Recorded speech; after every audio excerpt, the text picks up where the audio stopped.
dan bahagia selamanya. Anak-anakku, apakah hari ini semuanya sudah berangkat? Apakah ada yang sakit?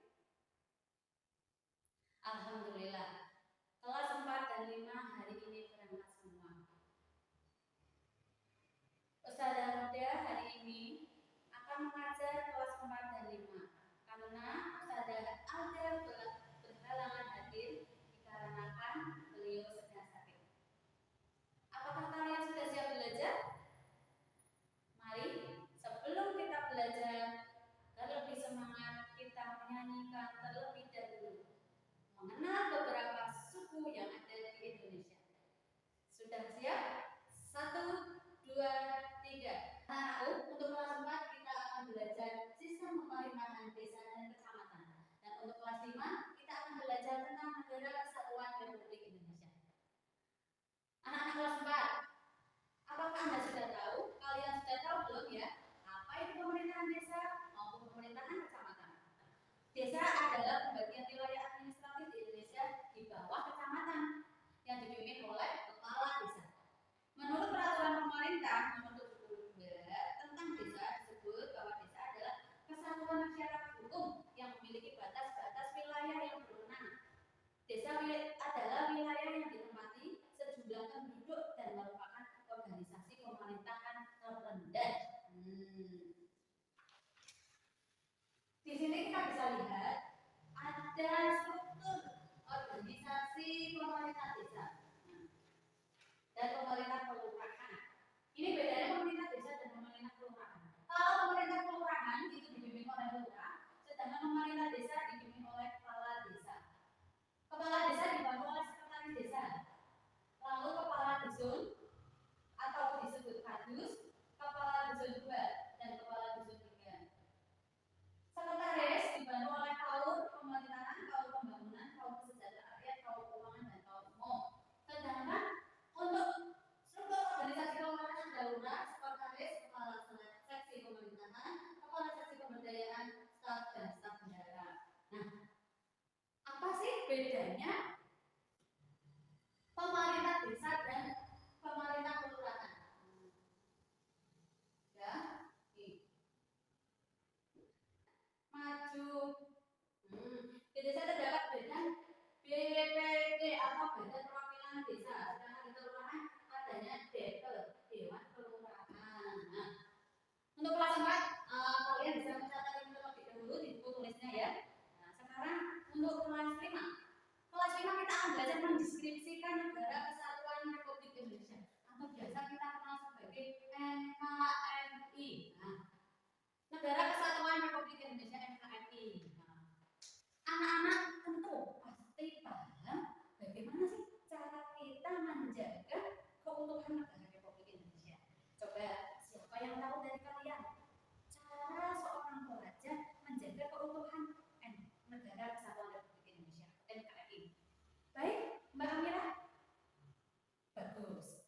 Salah satu upaya menjaga keutuhan NKRI yaitu belajar dengan tekun. Boleh. Upaya menjaga keutuhan kalian bisa catat di buku catatan PKN. 1. Mengamalkan nilai-nilai yang terkandung dalam Pancasila di kehidupan sehari-hari. Melaksanakan usaha pertahanan negara.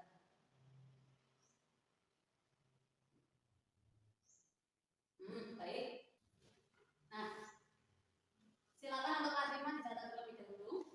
Nah, untuk kelas 4, jika sudah, kita akan melanjutkan ke struktur pemerintah di kecamatan. Ya. Kalau tadi kita sudah mengetahui struktur organisasi desa dan kelurahan, kita akan beralih ke struktur pemerintahan kecamatan. Adakah yang tahu di kelas 4, Mbak Olin, apa itu pemerintahan kecamatan? Bagus. Pemerintahan kecamatan betul apa yang disebut kecamatan? Yang pertama yaitu dipimpin oleh camat, disebut Pak Camat.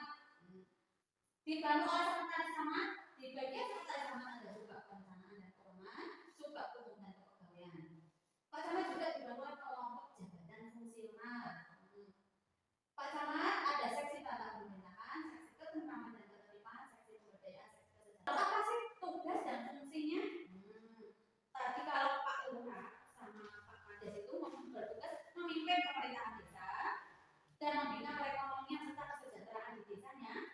Sedangkan Pak Camat ini bertugas yang pertama mengkoordinasi kegiatan pemberdayaan masyarakat, mengkoordinasikan upaya penyelenggaraan ketentraman dan ketertiban umum. Nah, kalian bisa buka itu di LKS modul kalian halaman 57. Nah, ada di situ tugas camat. Kalian diminta untuk berdiskusi secara berpasangan dengan teman sebangku kalian, yaitu tentang berdiskusi tentang mengapa kita sebagai warga negara di rumah desa dan kecamatan.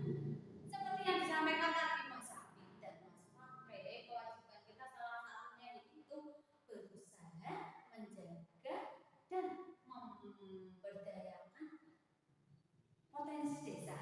Contohnya kita harus menjaga kesehatan dan lingkungan desa dengan mengumpulkan anaknya mendatang ke posyandu gratis, ya, diperiksakan, diimunisasi, menjaga sampah yang ada di desa, itu membawa sampah di sungai ini, tugasnya menjaga lingkungan, ya, ikut serta dalam kegiatan di desa, misalnya ada kegiatan temu RT, ya, itu menjaga silaturahmi dan sebagainya.